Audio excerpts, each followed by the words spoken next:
friends, welcome to Elmer's story time. Are you ready for an exciting adventure? Today, we're going to dive into a brand new story. Get cozy, grab your favorite blanket, and make sure you're ready for some fun, because we're going to read this story together. So, hit that subscribe button and turn on the bell so you never miss out on a new adventure.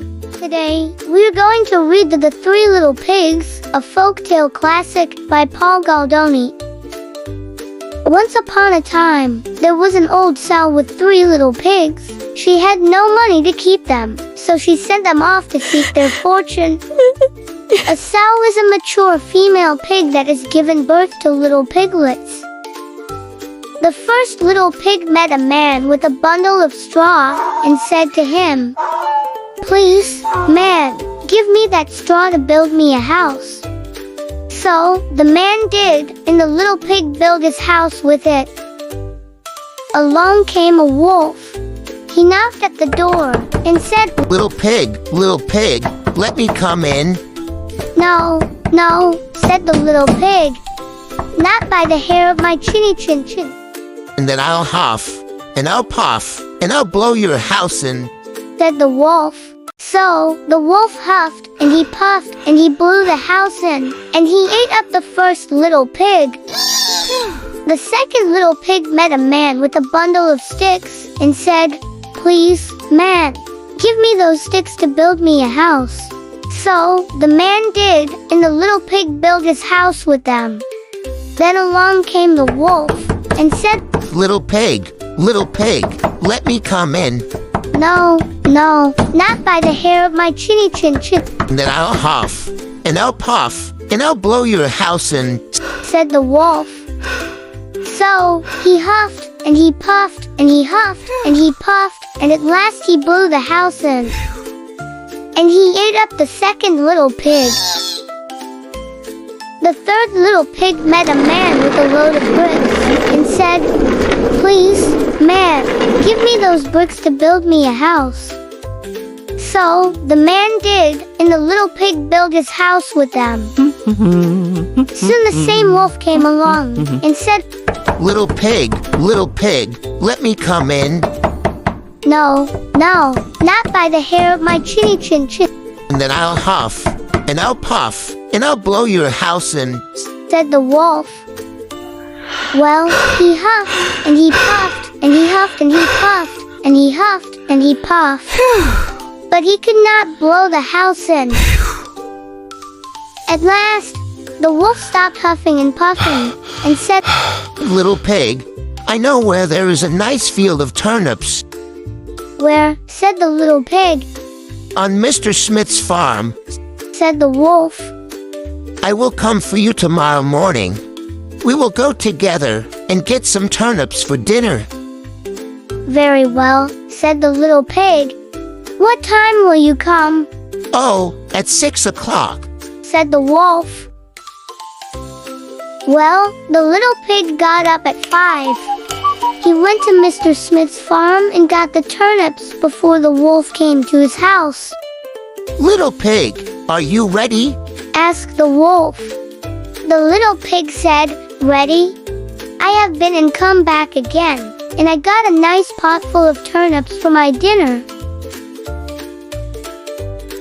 The wolf was very angry, but then he thought of another way to get the little pig, so he said, "Little pig, I know where there is a nice apple tree." "Where?" said the pig. "Down at Mary Garden," replied the wolf. "I will come for you at 5 o'clock tomorrow morning, and we will get some apples." Well, the little pig got up the next morning at 4 o'clock and went off for the apples. He wanted to get back home before the wolf came, but it was a long way to Mary Garden, and then he had to climb the tree. Just as he was climbing back down with his basket full of apples, he saw the wolf coming.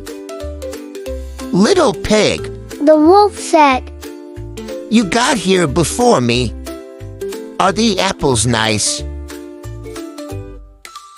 "Yes, very," said the little pig. "I will throw one down to you." And he threw the apple as far as he could throw. While the wolf ran to pick it up, the little pig jumped down and ran home. The next day the wolf came again and said to the little pig, Little pig, there is a fair at Shanklin this afternoon. Would you like to go? Oh, yes, said the little pig. When will you come to get me? At 3. Said the wolf. Well, the little pig went off at 2 o'clock and bought butter churn at the fair. He was going home with it when he saw the wolf coming. The little pig jumped into the butter churn to hide. The churn fell over and rolled down the hill with the little pig in it. This frightened the wolf so much that he turned around and ran home. Later the wolf went to the little pig's house and told him what had happened. A great round thing came rolling down the hill right at me. The wolf said. Ha! I frightened you then, said the little pig. I went to the fair and bought a butter churn. When I saw you, I got into it and rolled down the hill. The wolf was very angry indeed. I'm going to climb down your chimney and eat you up, he said. When the little pig heard the wolf on the roof, he hung a pot full of water in the fireplace. Then he built a blazing fire. Just as the wolf was coming down the chimney, the little pig took the cover off the pot, and in fell the wolf. The little pig quickly put on the cover again, boiled up the wolf, and ate him for supper. And the little pig lived happily ever afterward. The end. That's the end of today's story, but don't worry, there are so many more adventures waiting for us. If you enjoyed today's tale, make sure to give this video a thumbs up and share it with your friends. And don't forget to subscribe to Elmer's Story Time, so you can join me next time for more stories. See you soon, and remember, every story ends with a smile. Until next time, happy reading, and keep those imaginations shining bright.